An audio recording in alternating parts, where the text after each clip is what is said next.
loses.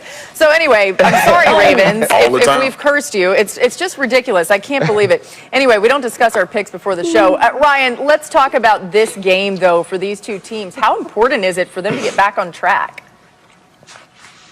I mean, this game is extremely important. These are two teams that had a distinct identity last year and coming into the season, and they've forgotten about that. They feel fat. They feel happy. I mean, I felt like these teams, had lemonade in the shade with their feet up. I mean, probably eating lemon pepper wings in a freeze cup. Shout out to Gucci. And that's how these teams were playing. They made sure and they got away from what they are. They got away from power football offensively, play action game. They got away from playing good defense. And they have to figure those things out. There was no way you could have told me at the beginning of the season that these two teams would be playing after midseason and it wouldn't matter and I wouldn't care and it wouldn't be to see who was going to be at the top of the AFC challenging the Kansas City Chiefs. But that's where these two teams has fallen. And so this week is extremely important, not only because they need W's, but because they need to figure out who they are in 2020 and if they can advance being that team in the playoffs this year.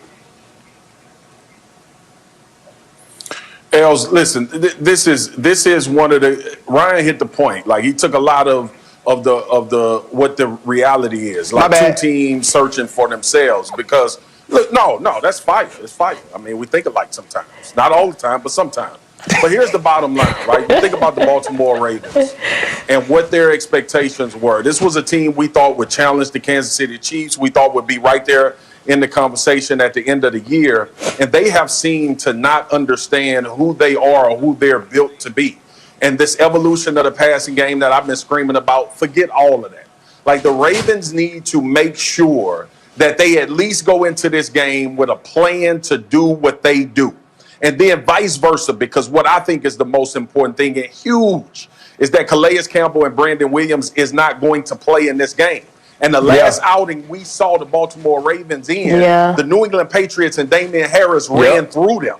And last year when we saw these two teams play, Derrick Henrry went crazy for 190-some odd yards on the ground. So will the Ravens defense stand up this game and not allow the Tennessee Titans to be on schedule, to have Ryan Tannehill comfortable, to have us talking about Derrick Henrry on big man balling again next week?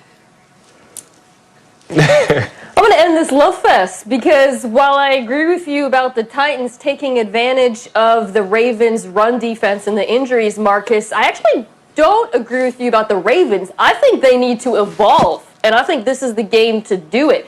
One of the biggest injuries last week was the loss of Nick Boyle, their blocking tight end, one of the best blocking tight ends in football. This is a Ravens offense that already lost their two best offensive linemen. They can't run the ball the way they used to. They need to figure out a passing game. Fortunately, in Tennessee, you got a pass rush that'll be missing Jadeveon Clowney. It's the 25th best pass defense in football. This is an opportunity for them to show us that they can pass the football, that they've got a different shade to this offense because the personnel has changed and the offensive scheme needs to evolve with it. Yeah, one thing for the Ravens, the last time we saw them, it was just a ridiculous weather game and the rain was falling, all that. It should be much better in Baltimore, about 59 degrees at kickoff, so that could factor in and make them feel a whole lot better. All right, a couple weeks ago in San Francisco, Aaron Rodgers told 49ers linebacker Fred Warner that he was the best linebacker in football. You may be like, all right, what does that have to do with Colts linebacker Darius Leonard, who the Packers play this week? But the thing is, Leonard heard about it. He's ready to prove Rodgers wrong.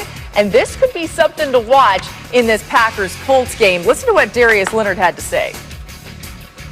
I seen it as soon as he said it. You hear things like that. That just give you that extra motivation to go out and play. I've been looking forward to this game ever since he said it. Just kind of, he's been in the league for a long time. And, for him to say that to Fred Warner, they play on twice a year. So, my first time I want to leave a mark and hopefully, change his mind of, what he said about that.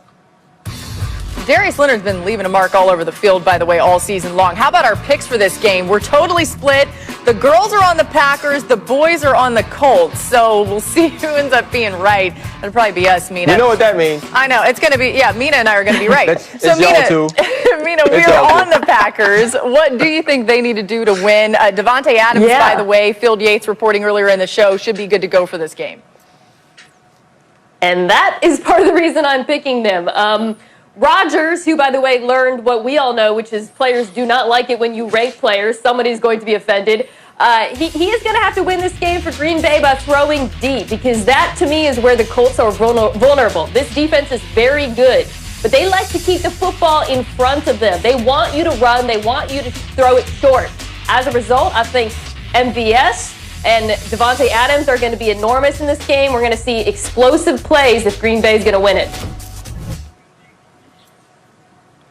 Yeah, I mean, I'm with you. I think that's the formula, but I also want to give a shout out to what Indy does up front, especially with DeForest Buckner. Obviously, we found out Archery would be out of this game, which I think he's been coming on and playing out of his mind. Oh. Really good football if you watch them up front.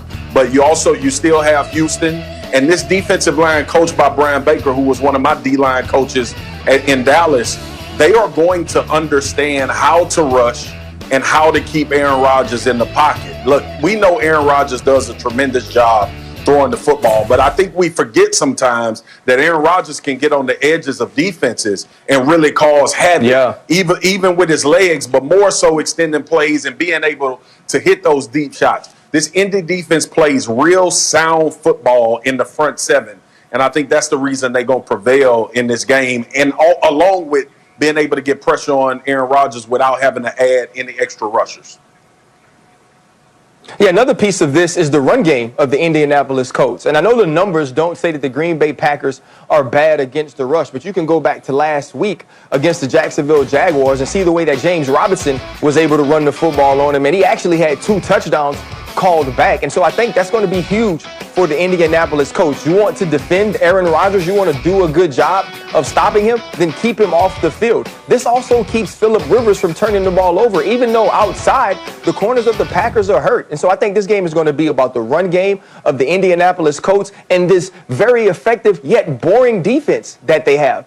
And the reason I say that is not a lot happens. They don't put a lot of pressure on by bringing extra people, but they put pressure with 4 and they make